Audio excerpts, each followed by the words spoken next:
Kurnool parliament అభ్యర్థిగా all peoples party తరపున Tarigoppula Rajababu nomination సమర్పించారు. ఈ సందర్భంగా ఆయన మాట్లాడుతూ కర్నూలు పార్లమెంట్ నియోజకవర్గం గతంలోని పాలకుల నిర్లక్ష్యంతో వెనుకబడిపోయిందని ఆవేదన వ్యక్తం చేశారు. జిల్లాలోని కరువు ప్రాంతంలో వలసల నివారణ, సాగునీటి సౌకర్యాలు కల్పించడంతో గత ప్రభుత్వాలు విఫలమయ్యాయని, నిరుద్యోగులకు ఉపాధి అవకాశాలు కల్పించలేక అనేక ప్రాంతాలకు వలస వెళ్లే పరిస్థితులు కల్పించారని, తను ప్రత్యక్ష ఎన్నికల ద్వారా ఎన్నుకోబడి ప్రజలకు సేవ చేయడానికి ముందుకు వచ్చానని, తనకు నిరుద్యోగ యువత మరియు రైతులు, బడుగు బలహీన వర్గాల ప్రజల మద్దతు ఉందని, అత్యధిక మెజార్టీతో గెలుపొందుతానని ధీమా వ్యక్తం చేశారు.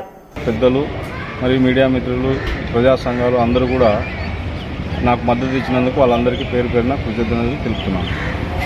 ముఖ్యంగా నేను ఈ కర్నూలు పార్లమెంటు నియోజకవర్గానికి నామినేషన్ చేయడానికి ప్రధాన ఉద్దేశము ఇక్కడ పెద్ద ఎత్తున దేశవ్యాప్తంగా ఉన్న వలసల విధానాలు, అంటే మొత్తం భారతదేశంలోనే ఏ ప్రాంతంలో ఉన్న వలసలు ఉన్నాయంటే దానికి ధీటుగా మన కర్నూలు పార్లమెంటరీ నియోజకవర్గంలో దాదాపు 15 మండలాల్లో పెద్ద ఎత్తున వలసలు గురి అవుతున్నారు. అదేవిధంగా రెండవ ప్రధాన సమస్య ఇక్కడ నిరుద్యోగ సమస్య.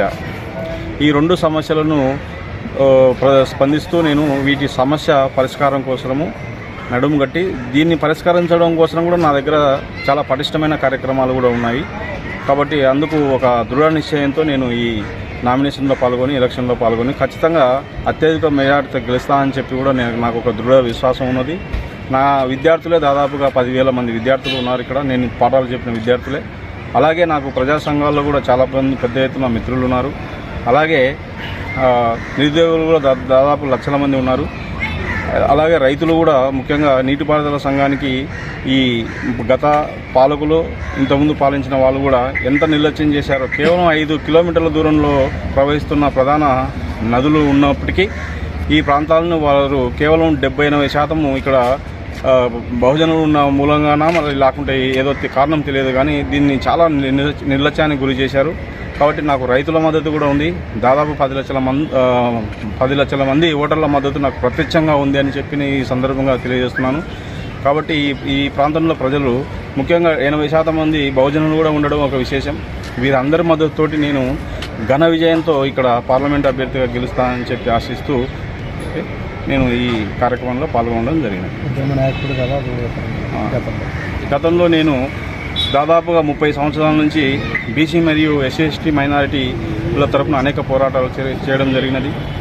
వాటిలో ఫీజు రియంబర్స్మెంట్ అయితేమి, సెల్ఫ్ ఫైనాన్షియల్ కోర్సుకు వ్యతిరేకంగా అయితేమి, అలాగే ప్రైవేటు కాలేజీల్లో ఎంబీబీఎస్ కాలేజీల్లో జరుగుతున్న సీట్ల అవకతవక అయితేమి, అలాగే విద్యా హక్కు చట్టాన్ని ఏ విధంగా కార్పొరేట్ కాలేజీలు వాళ్ళు ఉపేక్షిస్తున్నారో, మరియు వాటిని ఎవరు, ఈ ప్రధాన పార్టీల నాయకులు ఎవరు ఎందుకు ప్రశ్నించకున్నారు, వీటిని అన్నిటిని ఈ సమస్యలకు పరిష్కార మార్గం కనుగొనడము మరియు ఆ సమస్యలను కృషి చేసే మార్గంలో భాగంగా నేను ఈ ఎన్నికల్లో పాల్గొనడం జరిగింది. మీ పేరు, క్వాలిఫికేషన్? నా పేరు తరిగొప్పుల రాజబాబు అండి. నేను బనానపల్లి చెరుపల్లి గ్రామానికి చెందినవాడాను. నా వయసు దాదాపుగా 50 సంవత్సరాలు ఉంటుంది. Qualification BTech. నేను బీటెక్ ఎస్వి యూనివర్సిటీలో బీటెక్ చేశాను, యూనివర్సిటీ క్యాంపస్లోనే. సో ఆ క్యాంపస్లోనే నేను అనేక పోరాటాలను చేయడం జరిగింది.